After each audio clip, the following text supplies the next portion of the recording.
Bismillahirrahmanirrahim. Assalamualaikum warahmatullahi wabarakatuh. Alhamdulillah alamin.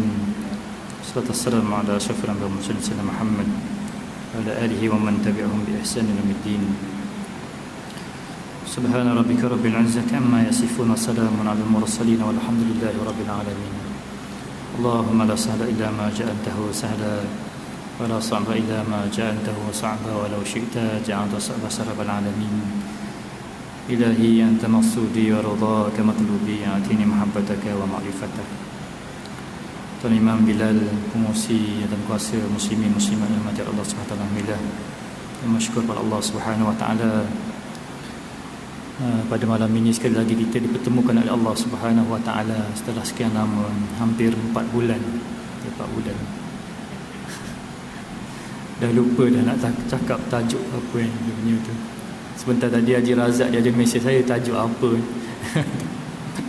Saya ambil telefon, snap dia punya gambar tu hantar. Saya pun lupa dekat mana sebenarnya, agak-agak rasanya dekat situ lah, insyaAllah. Moga Allah Subhanahu Wa Taala masih lagi memberikan istiqamah pada kita untuk terus mengabdikan diri pada Allah Subhanahu Wa Taala, yang merupakan jalan untuk kita bertemu dengan Allah Subhanahu Wa Taala. Bagaimana firman-Nya, faman kana yarju liqa'a rabbih falyamal 'amalan salihan wa la yusyrik bi ibadati rabbih ahada. Siapa-siapa yang bercita-cita untuk bertemu dengan Allah Subhanahu Wa Taala, maka hendaklah dia beramal soleh dan tidak syirikan Allah Subhanahu Wa Taala. Puan, dalam keadaan kita diuji oleh Allah Subhanahu Wa Taala, masih belum habis lagi ni. Puan cerita dia terkurung sekejap dalam 2 minggu, seminggu, 1 bulan dan sebagainya, terkurung dalam rumah tu. Rasa macam sempit di dunia ni. Ada orang yang terkurung dalam dirinya sendiri. Antaranya dia yang dilahirkan oleh Allah Subhanahu Wa Taala dalam keadaan matanya buta, telinganya pekak. Tuan-tuan pernah jumpa tak orang yang macam tu? Matanya buta, telinganya pekak.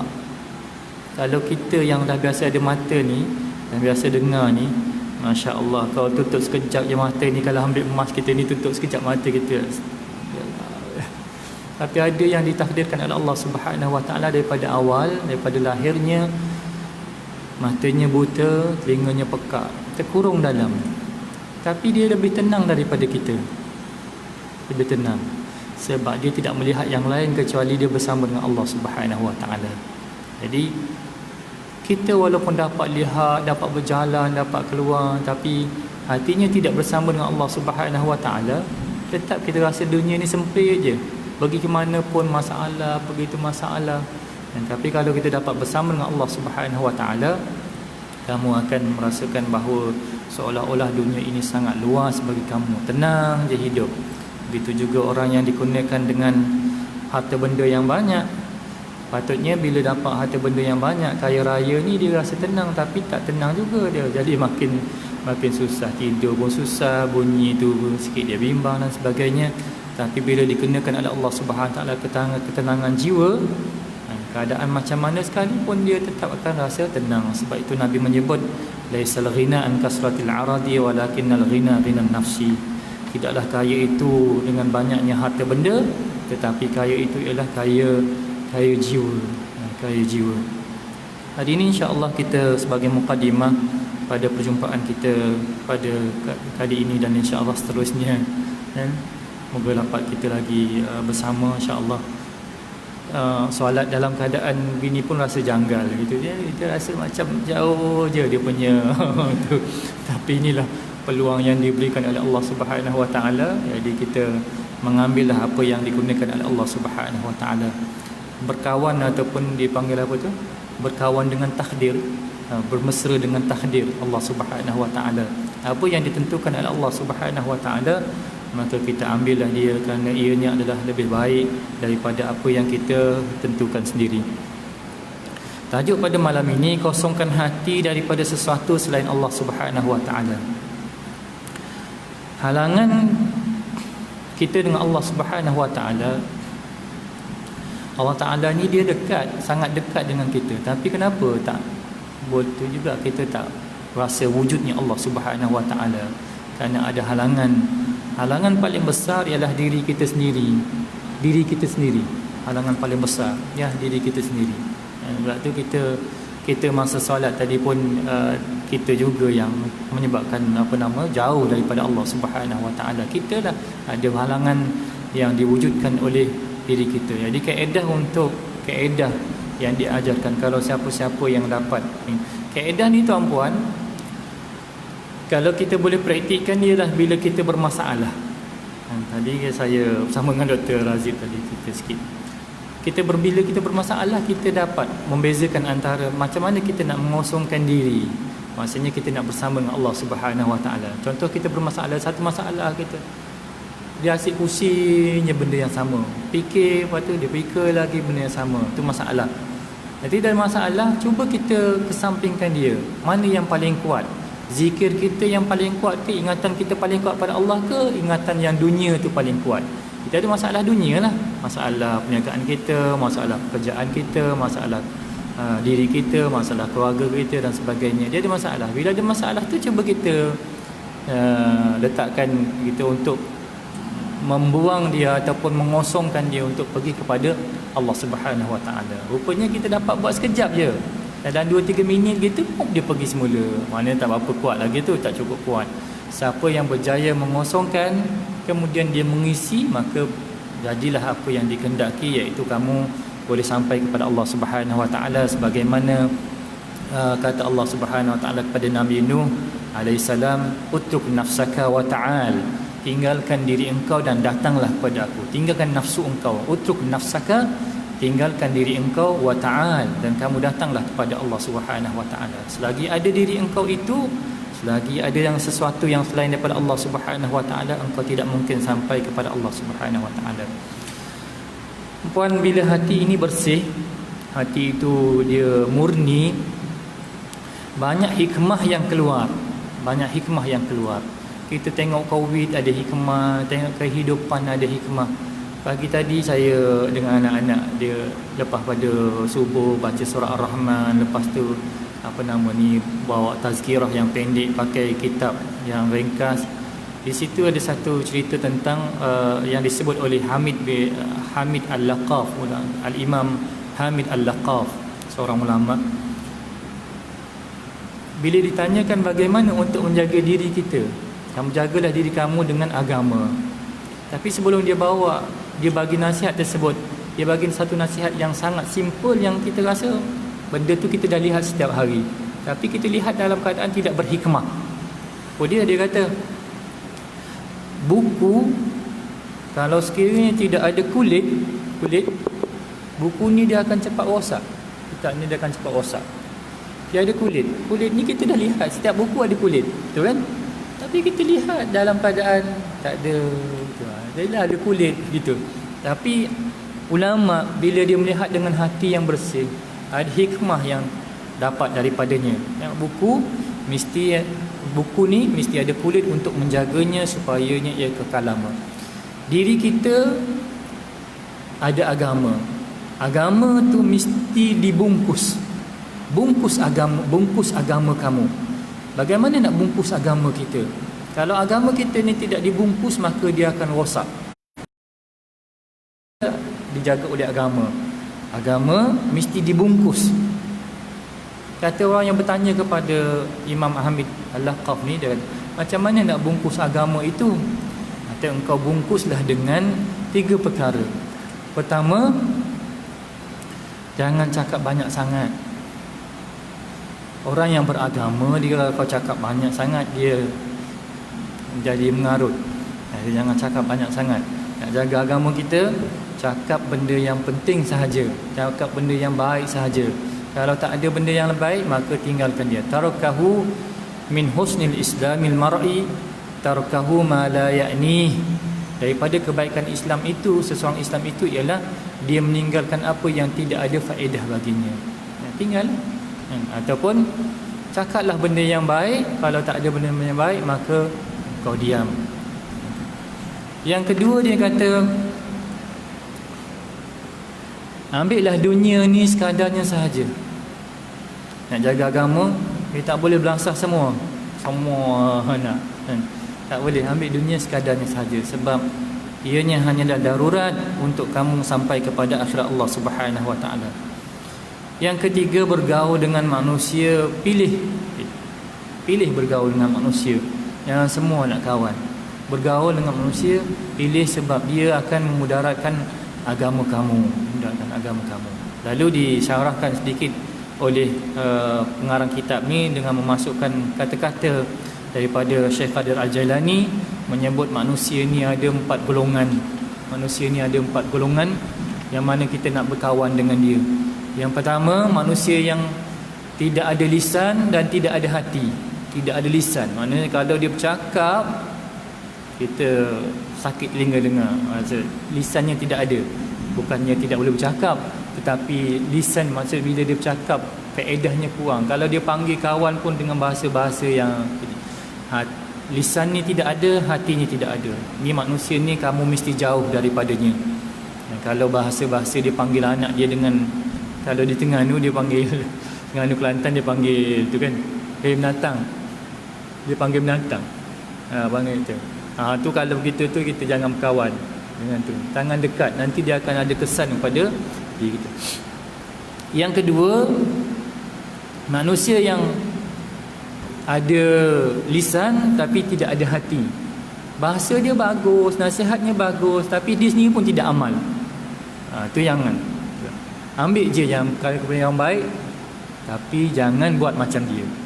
Tengok, dia ni cakap bagus kalau bab nasihat.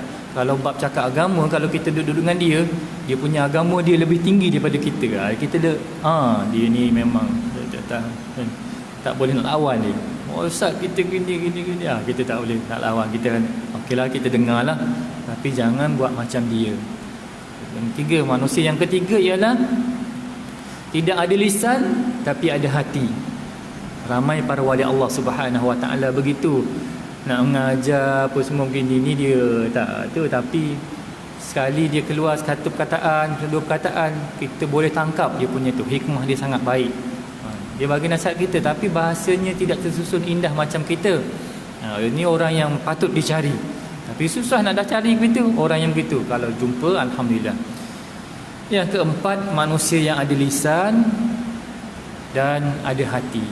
Dia bercakap dan dia beramal. Dia bercakap, dia beramal.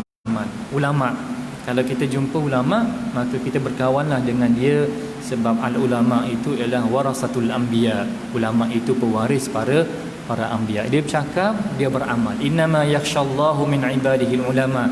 Orang yang takut, sesungguhnya yang takutkan Allah Subhanahu Wa Taala itu ialah ulama. Dia ada ilmu, dia beramal, lalu melahirkan rasa takut kepada Allah Subhanahu Wa Taala. Jadi ada manusia begitu.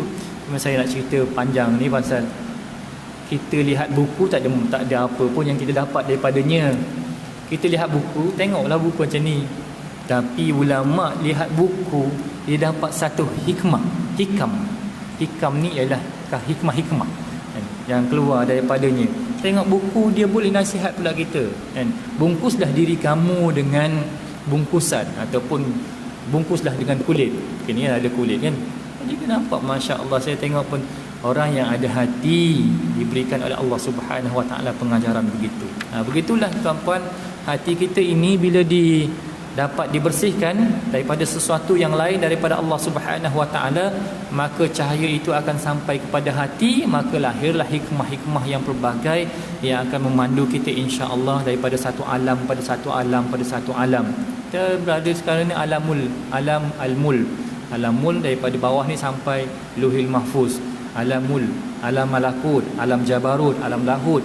Sebab tu Allah Subhanahu Wa Taala menyebut dalam Quran, wa qur rabbi zidni ilma, wa qur rabbi zidni ilma.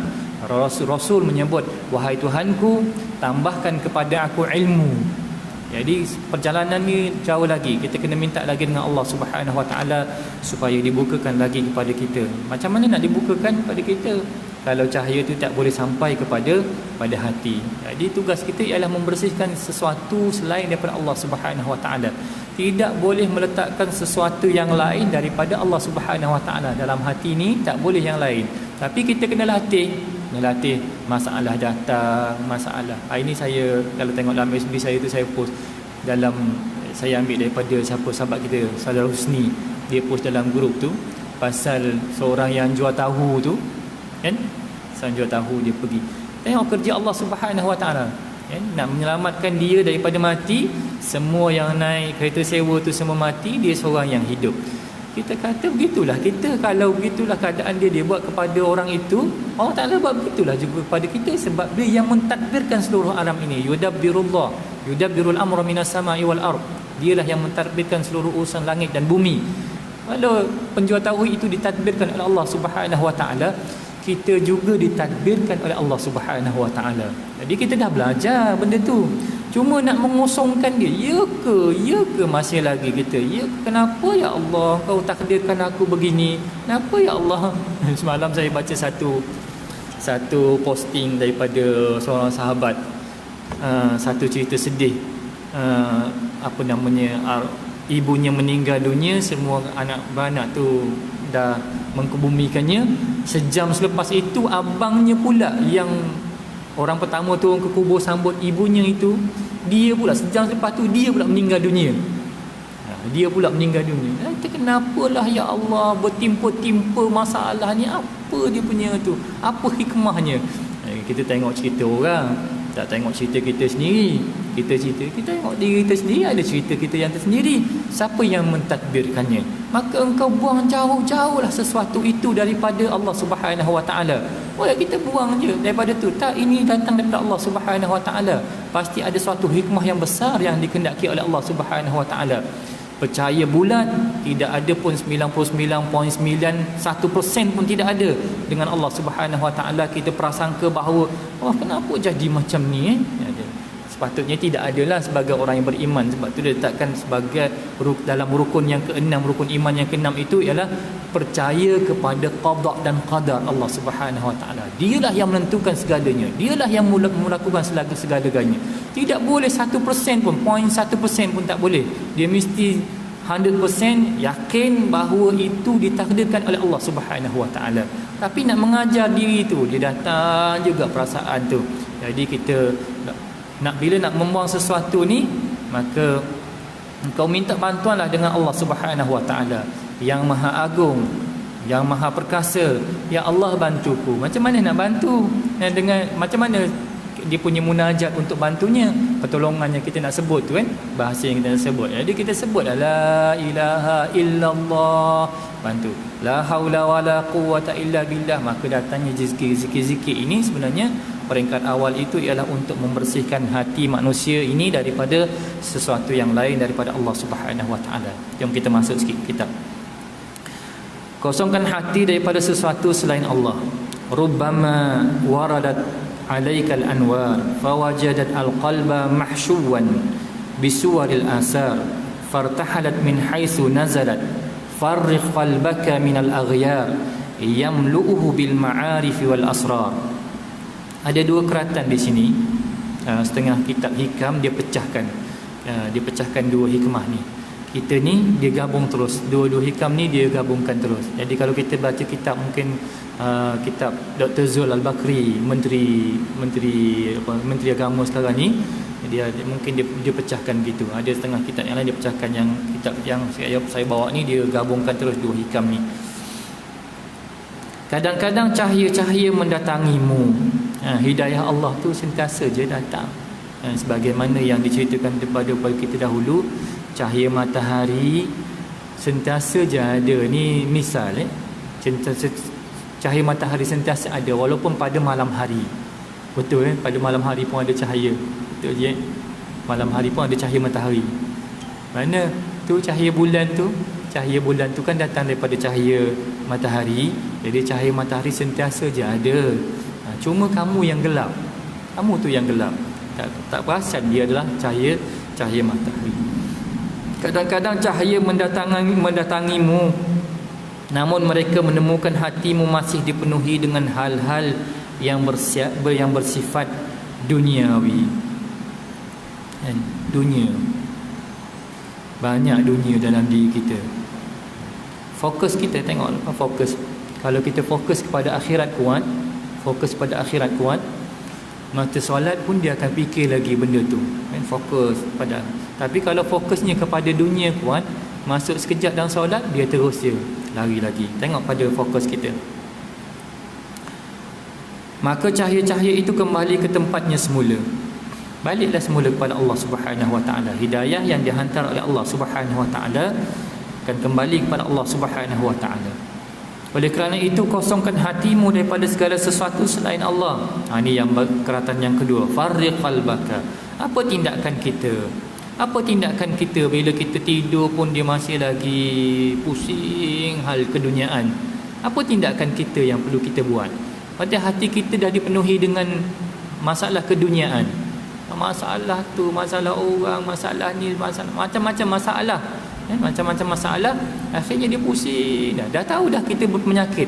Apa lagi yang kita perlu buat? Maka engkau buanglah penyakit itu datang daripada diri engkau. Oleh kerana itu, kosongkan hatimu daripada segala sesuatu selain Allah Subhanahu Wa Taala. Tak ada yang lain, jangan bimbang. Ada orang bimbang tak boleh tidur. Chef Lee bimbang, tidur kadang pergi, tidur kadang pergi. Tak boleh. Macam tu. Saya ada anxiety, masih ada lagi Chef. Dia datang juga. Rasa tu je, tutup lampu je tak boleh tidur. Buka kejap lampu, kita tenang, baru tu baru boleh tidur. Dia ada datang juga. Tu. Masih lagi ni, tak tu lagi. Dia tak fokus lagi kepada Allah Subhanahu Wa Taala. Tak boleh lagi, hati kita masih lagi jauh. Maka dia ajar lagi, dipupuk lagi sehingga hati itu hanya menyebut Allah Subhanahu Wa Taala. Jadi nampak tuan-puan, mati je untuk jumpa Allah Subhanahu Wa Taala. Mati baru dapat jumpa Allah Subhanahu Wa Taala. Tapi nak jumpa Allah Subhanahu Wa Taala takut kita. Kenapa jadi begitu? Maknanya kita belum lagi benar-benar bercita-cita untuk bertemu dengan Allah Subhanahu Wa Taala. Sebab tu saya jadikan dia sebagai mukadimah dalam kuliah ni. Saya baca ayat ayat akhir surah Al-Kahfi, faman kana yarju liqa'a rabbih falyamal 'amalan salihan wa la yusyrik bi ibadati rabbih ahda. Siapa yang bercita-cita untuk bertemu dengan Allah Subhanahu, siapa yang fokusnya dia tahu dia dalam perjalanan untuk menuju Allah Subhanahu Wa Taala. Saya duk terang pada anak macam mana masa dia berlalu. Kita tengok masa tek dia tu. Tak nampak. Yang kita nampak ialah tengok ni. Ayah dulu rambut hitam, sekarang putih, dia dah mula keluar. Ada masa bergerak, kan? Kita makin uzur, makin masa dia bergerak. Tapi dia bergerak ke mana ni? Semua ni bergerak ke mana ni kita ni? Kalau kita tahu benar yakin bahawa kita sedang bergerak kepada Allah Subhanahu Wa Taala, apa persediaan kita untuk pergi kepada Allah Subhanahu Wa Taala? Mana kita buang yang lain selain daripada Allah Subhanahu Wa Taala. Hati, dalam hati.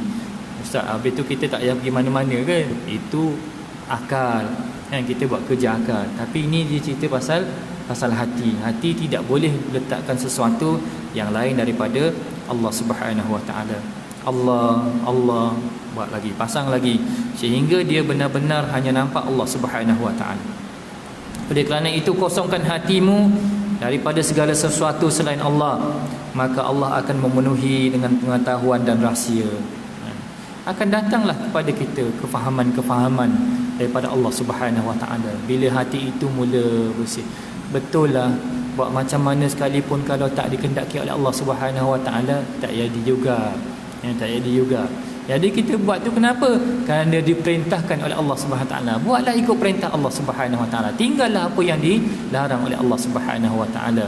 Jadi kita buat kerana ikut perintah Allah Subhanahu Wa Taala. Jadi tak jadi sebenarnya semua kerja Allah Subhanahu Wa Taala. Kita rancang begitu, kita rancang begini, jadinya macam ni. Kita tengok-tengok tak berapa rancang, tiba-tiba jadi elok je. Macam sahabat-sahabat yang pernah, anak-anak mungkin cucu-cucu dan sebagainya yang pernah belajar di Universiti Al-Azhar, yang mana subjek baca sungguh tiba-tiba keluar lulus saja, dapat lulus je. Subjek yang tak berapa baca pun, jawab pun tak berapa banyak pun. Saya pernah jawab seorang doktor namanya Mu'ti Bayumi. Dr. Mu'ti Bayumi ni dalam syu'bah falsafah, akidah falsafah, soalannya 6, dia nak 6 baris je jawapan. 6 baris je. 6 baris tak sampai 10 minit tulis siap. Tulis 10 minit duduk diam. Lepas tu nak pergi hantar ke tak hantar, nak hantar tak hantar. Kalau hantarkan 6 baris je, takkan jawapan 6 baris masih 3 jam. Jawab subjek dia masanya 3 jam. Kita jawab 6 baris. Tak, engkau jawab 7 baris, aku pangkahkan semuanya. Itu sebab dia beritahu daripada awal sebelum masuk periksa. Nak 6 baris. Sahabat yang kat depan tu jawab panjang penuh. Kita jawab 6 baris je. Masya Allah. Macam mana ni? Nak hantar ke tak nak hantar? Yakin je lah dengan apa yang dia cakap. Tak tipu kot doktor ni. Hantar. Alhamdulillah. Lulus. Jahit. Subjek dia. Kawan yang hantar penuh tu semua gagal semua. Kan? Gagal semua. Kata Masya Allah. Yang dikehendaki oleh Allah Subhanahu Wa Taala jadi, yang tidak dikehendaki oleh Allah Subhanahu Wa Taala. Begitulah dengan kehidupan kita yang lain. Kan? Buat macam-macam nak didik anak, tuan-puan. Saya dalam satu solat saya tak boleh baca Fatihah. Kan? Bila mengenangkan bila kita didik anak dalam sekarang ni, tengok masa cuti sekarang 3 bulan 4 bulan dia tak pergi sekolah ni, kerja dia apa tuan-puan? Cuba anda tengok anak-anak kita. Lepas pada solat, makan, lepas tu makan dia pegang telefon. Dah cukup lah. Awak tu hafal Quran. Awak tu hafal Quran. Solat maghrib saya sampai sebab tak boleh keluar tu. Bila mengenangkan satu doa daripada doa apa nama ni Ustaz Hanafiah Malik. Hanafiah Malik yang sakit Ya betul. Hanafiah Razak yang kita punya pakar falak ni. Hanafiah Malik. Saya dengar dia doa apa? Ya Allah ya Tuhanku, aku ni bodoh. Ajarlah aku untuk mendidik anakku. Nitis air mata. Saya dengar doa tu je. Kan? Bodoh. Engkau tu ustaz tapi bodoh kena.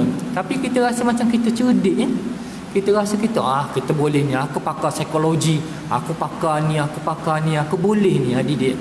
Kalau kita tengok pakar-pakar psikologi ni dia bercakap ratusan, ribuan kadang-kadang orang yang mendengar. Tapi untuk didik anak dia sendiri pun bermasalah. Kan? Pakar psikologi yang kita tahu. Kan? Termasuk dengan diri kita sendiri. Tak boleh. Kan? Hari ni baca Quran, tafsirkan Quran, bawa hadis, bawa tu. Dengan kebijaksanaan engkau tak boleh. Innaka la tahdi man ahbabta walakinna Allah yahdi man yasha. Hei Muhammad, engkau tidak dapat memberikan petunjuk kepada orang yang engkau kasihi, tetapi kami mampu melakukannya. Bodoh. Ya Allah, engkau ajarlah aku yang bodoh ini untuk mengajar anak-anak aku. Maknanya kita mengosongkan diri. Itulah dia proses mengosongkan diri. Kita kosongkan diri dulu. Kamu tu tak ada apa-apa, kamu tu tak hebat, kamu tu tak bijak, kamu tu tak ada ilmu, kamu tu tidak ada apa-apa sebenarnya. Kamu tu kosong je, tak ada apa-apa. Yang ada ialah Allah Subhanahu Wa Taala. Itu yang proses mengosongkan diri itu yang diajar. Jadi tidak kita ni kita rasa kita bila kita ada duit, nak makan apa? Tak. Kerana aku bagi rezeki kepadamu. Kalau tidak ada duit, kamu nak beli apa nak makan? Aku kata hari ni kamu tak boleh makan. Tak boleh makan kau. Tak boleh.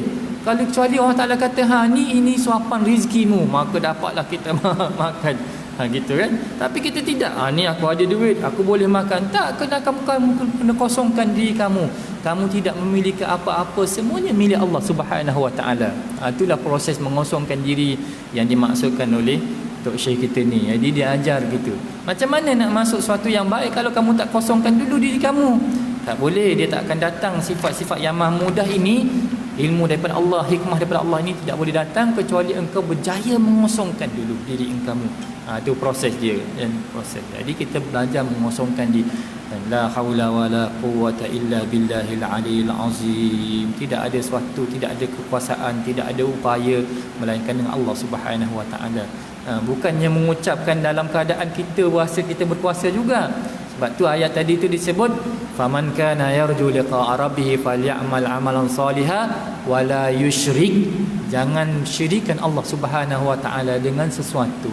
Tak boleh yang lain, mesti kosong bulat, hanya dia saja yang tinggal. La ilaha illallah. Tidak ada yang lain melainkan Allah Subhanahu Wa Taala. Jadi waktu itulah akan mula datangnya berbagai ilmu yang diajarkan oleh Allah Subhanahu Wa Taala. Bila hati itu dia mula bersih, mula menyinar, maka bila datangnya cahaya Allah Subhanahu Wa Taala, cahaya itu akan mendatangkan hasil. Para ulama bagi contoh kita bagaimana cermin. Cermin tu kalau dia kotor, cahaya ni tetap ada. Cermin tu belakang tu ada cermin tu. Kalau cermin tu kotor, cahaya ni dia tidak ada manfaat. Dia seolah-olah macam cahaya tidak ada manfaat.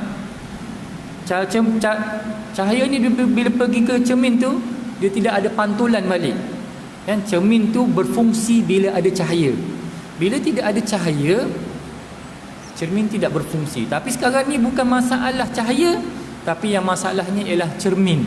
Cermin itu tidak boleh membalikkan cahaya, maknanya tidak boleh menghasilkan manfaat langsung.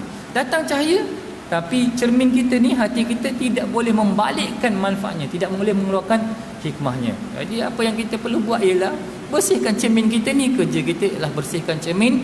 Bila datangnya cahaya itu, baru kamu faham apa sebenarnya, maka hasilnya keluarlah. Kalau cermin dia bersih, cahaya dia pun akan kuatlah. Kalau cerminnya tidak bersih, maka cahayanya tidak kuat. Sebab tu diletakkan tu kan, cahaya, lepas tu ada macam cermin kat atas tu kan. Untuk apa tu? Pantulan yang lebih kuat cahayanya. Jadi kalau hati kita tu bersih, maka cahaya itu bila dia datang, pantulan dia itu akan membawa kita kepada Allah Subhanahu Wa Taala. Makin dekat kita dengan Allah Subhanahu Wa Taala.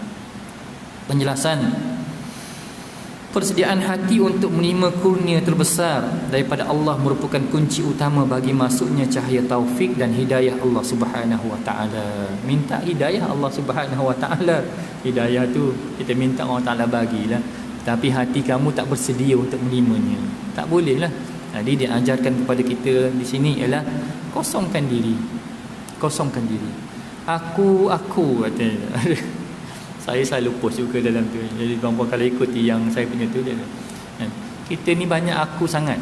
Ni aku punya, ni akulah yang buat. Ni aku, kalau tak kerana aku tak jadi ni, kerana aku banyak sangat. Dia panggil aku. Ananiyah. Sifat keakuan yang terlalu banyak dalam diri kita. Nak tahu kita ni aku tak ada banyak aku, cuma tengok orang buat kita tu sikit kita mengajuk. Maknanya aku kau tinggi tu. Dan orang tak tahu kita ni aku tinggi tidak. Bila orang tu sikit kita marah. Tu aku tinggi tu. Tapi kalau aku rendah, kita tak tahu. Boleh je, tak apalah, maafkan. Mudah je maaf kan. Cakap mudah kan, kita nak maafkan orang ni mudah. Maafkanlah kan. Maafkanlah. Kalau nak dapatkan pemaaf daripada Allah, kemaafan daripada Allah Subhanahu Wa Taala, maafkan manusia, kita akan mudah dapat pengampunan daripada Allah Subhanahu Wa Taala. Kita maafkan manusia ni sikit je, tapi pengampunan Allah Taala tu sangat besar untuk kita. Walaupun kaedah tu kita tahu, kita nak marah, maafkan orang, susah nak maafkan. Semaknanya keakuan kita tu sangat tinggi lagi. Kalau keakuan kita rendah, maka kita mudah memaafkan. Kita mudah maafkan, kita mudah mengasihi dia kerana keakuan itu rendah. Jadi tahulah kita, aku ni mudah merajuk, aku ni mudah marah, aku ni macam-macam sifat yang ada tu. Maksudnya keakuan itu sangat tinggi dalam diri kita. Jadi kosongkanlah keakuan itu, balikkan dia semula kepada Allah Subhanahu Wa Taala. Bila berjaya kita balikkan semula kepada Allah Subhanahu Wa Taala, hati itu akan bersedia untuk menerima taufik dan hidayah daripada Allah Subhanahu Wa Taala.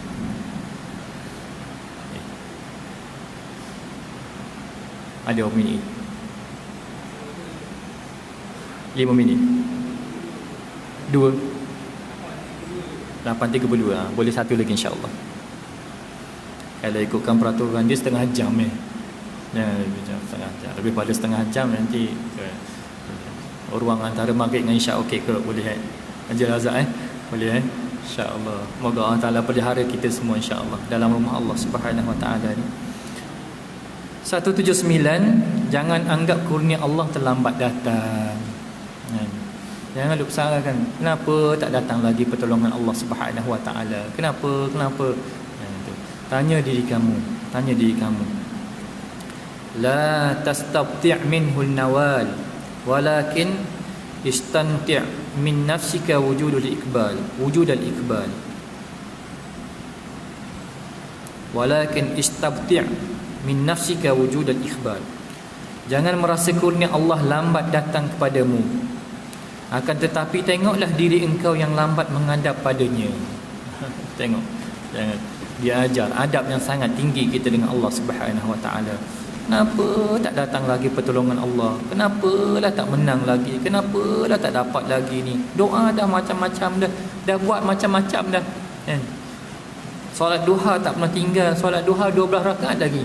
Duha 12 rakaat. Dia kata 24 je. Dia dah 12 rakaat. Saya pernah jumpa orang yang bertanya, Ustaz, saya dah buat dah ni, tak dapat lagi Ustaz. Anak saya tu masih lagi tak datang pada saya.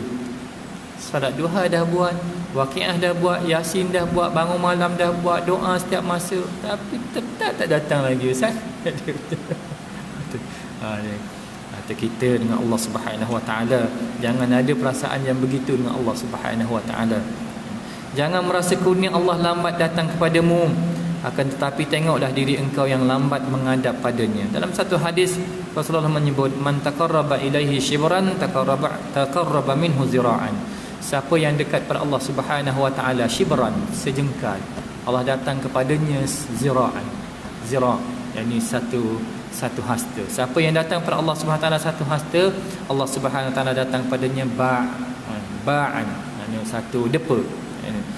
Wa man atahu yamshi atahu harwala. Siapa yang datang kepadanya secara berjalan, Allah datang kepadanya harwala, berlari anak, berlarian.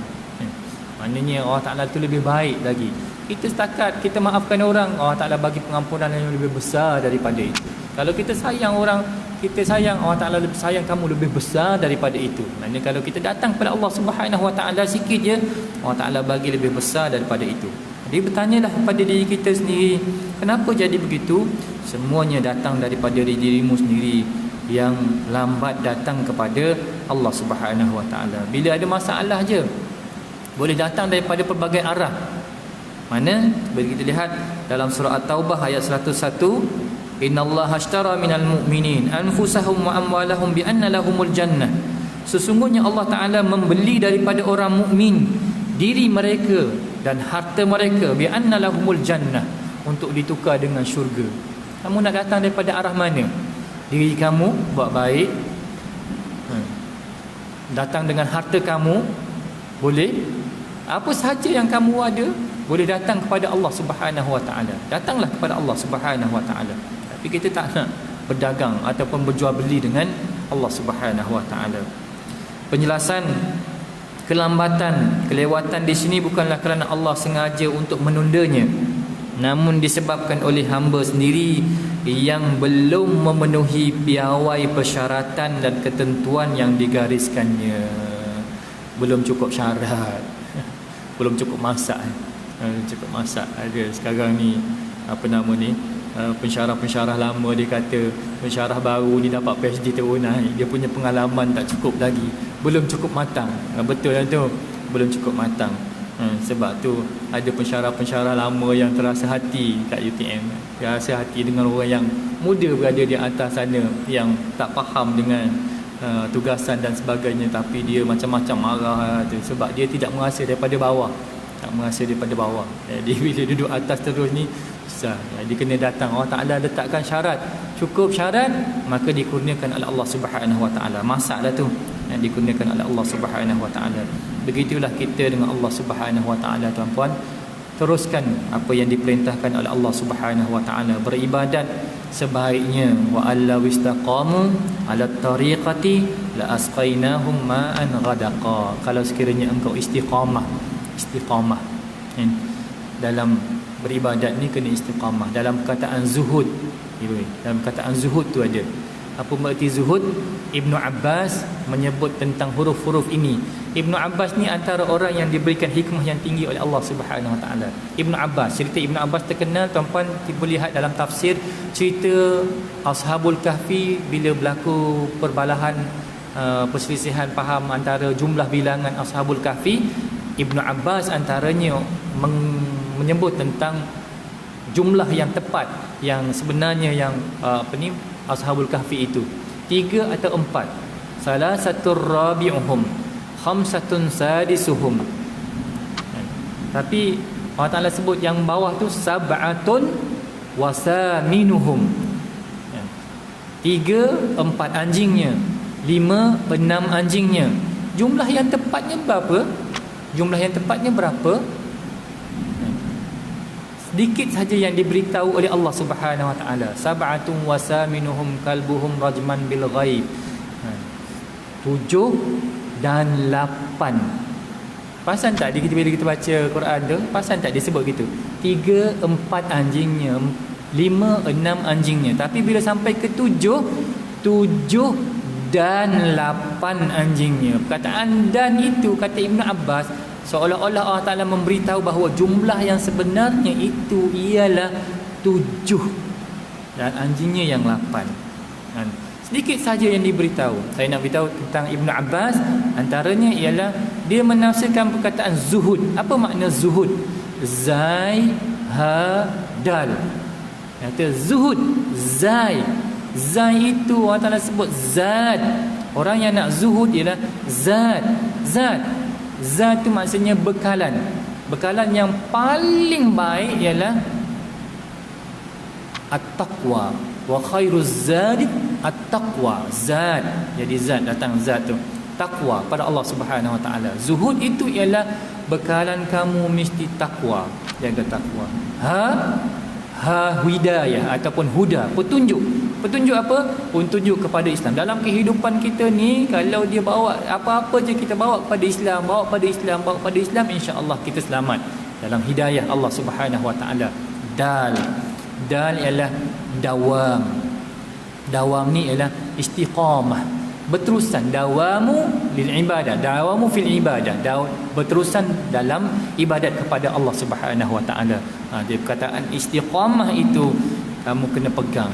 Zuhud, perkataan dal yang belakang tu, dawam.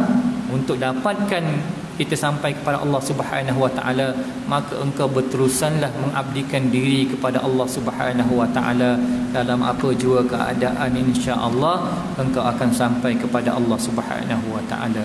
Jadi soalannya ialah bukan Allah Subhanahu Wa Ta'ala yang melambatkannya, tetapi kitalah sendiri yang melambat. Kitalah sendiri. Orang dah berjaya kosongkan diri, engkau pun belum lagi berjaya. Belum lagi berjaya. Tengok kenapa tak berjaya lagi? Ada masalah je, pusing kat situ je. Maknanya engkau tak faham pun yang letakkan masalah tu ialah aku, yakni Allah Subhanahu Wa Ta'ala. Engkau tetap juga pergi kepada situ. Kau tak datang juga kepada aku. Sedangkan aku letak masalah tu untuk kau kembali kepada aku. Tapi tidak, kamu kembali juga kepada masalah itu. Jadi engkau pusing tu, hati engkau tidak jadi tenang. Jadi kalau kita kembali kepada Allah Subhanahu Wa Ta'ala, habis cerita. Maksudnya kamu akan tenang, kamu akan berada balik pada landasan yang benar. Esok bangun terus je macam biasa kehidupan kita, sebab kita dah percaya, yakin bahawa Allah Subhanahu Wa Ta'ala itulah yang menentukan segala-galanya. Jadi berjalanlah mengikut arahan Allah Subhanahu Wa Ta'ala. Tidaklah perlu lagi bimbang sangat, dia punya tu betul ke, sempat ke tidak saya ni melangkah ke depan ni, sempat tidak esok saya hidup lagi. Dia punya kebimbangan itu menyebabkan engkau seolah-olah tidak mempunyai Tuhan, yakni Allah Subhanahu Wa Ta'ala. Sekadar itu dulu tuan-puan, kita praktikkan ni apa yang diajarkan oleh Tok Syekh kita ni pada kita. Cuba ajar diri kita supaya mengosongkan sesuatu yang lain daripada Allah Subhanahu Wa Ta'ala. Nanti akan datang tuan-puan hikmah-hikmah yang pelbagai yang orang tak nampak tapi ditunjukkan oleh Allah Subhanahu Wa Ta'ala kepada kita, sebab hati itu sudah berjaya mengosongkan selain daripada Allah Subhanahu Wa Ta'ala. Tidak ada cara lain kecuali kita gasak dia dengan zikir. Maksud kita penuhkan, bersihkan hati itu dengan zikrullah. Ingat Allah Subhanahu Wa Ta'ala banyak-banyak. Ingat Allah semasa berdiri, ingat Allah semasa duduk, ingat Allah semasa baring. Itulah dia sifat-sifat orang yang beriman pada Allah Subhanahu Wa Ta'ala. Alladzina yazkurunallaha qiyaman wa qu'udan wa 'ala junubihim wa yatafakkaruna fi khalqis samawati wal ardh. Tengok yang langit sana, dia fikir tentang keajaiban Allah Subhanahu Wa Ta'ala. Tengok COVID pun dia nampak Allah Subhanahu Wa Ta'ala. Kita tengok COVID ni nampak masalah, tapi dia tengok COVID tu pun dia boleh dekat dengan Allah Subhanahu Wa Ta'ala. Tapi kita tengok COVID, kita semakin jauh daripada Allah Subhanahu Wa Ta'ala. Itu kan beza dah tu cara untuk melihat. Jadi kalau sekiranya kita sentiasa ingat Allah Subhanahu Wa Ta'ala, insya-Allah kita akan temu Allah Subhanahu Wa Ta'ala, kerana dia sangat dekat dengan diri kita, lebih dekat daripada mata hitam dengan mata putih lagi, lebih dekat. Allah Ta'ala itu sangat dekat dengan kita. Moga Allah Subhanahu Wa Ta'ala kurniakan makrifat yang sebenar pada Allah Subhanahu Wa Ta'ala, insya-Allah. Sekadar itu dulu, insya-Allah jumpa lagi pada masa akan datang. Wabillahi taufiq wal hidayah. Assalamualaikum warahmatullahi wabarakatuh. Alhamdulillahil alamin wassalatu wassalamu ala asyrafil anbiya'i wal mursalin sayyidina Muhammad wa ala alihi wasallam. Allahumma inna nas'aluka lisanan ratiban bidzikri wa qalban mafhuman bisyukri wa badanan hayyinan layyinan bi ta'atik. Allahumma inna nas'aluka imanan kamila wa nas'aluka qalban khashi'an wa nas'aluka ilman nafi'an wa nas'aluka yaqinan sadiqan wa nas'aluka dinan qayyima wa nas'aluka al-'afiyata min kulli baliyah wa nas'aluka tamamal ghina 'anil nas wa hablana haqiqatal iman bik hatta la nakhafa wa la narju ghayraka wa la na'budu shay'an siwak waj'al yadaka mabsutatan 'alaina wa 'ala ahlina wa auladina wa man ma'ana bi rahmatik wa la takilna ila anfusina tarfata 'ain wa la aqalla min zalika ya ni'mal mujib. Sallallahu ala khairi khalqi sayyidina Muhammad wa ala alihi wa sahbihi subhana rabbil alamin. Taqabbalallahu minkum.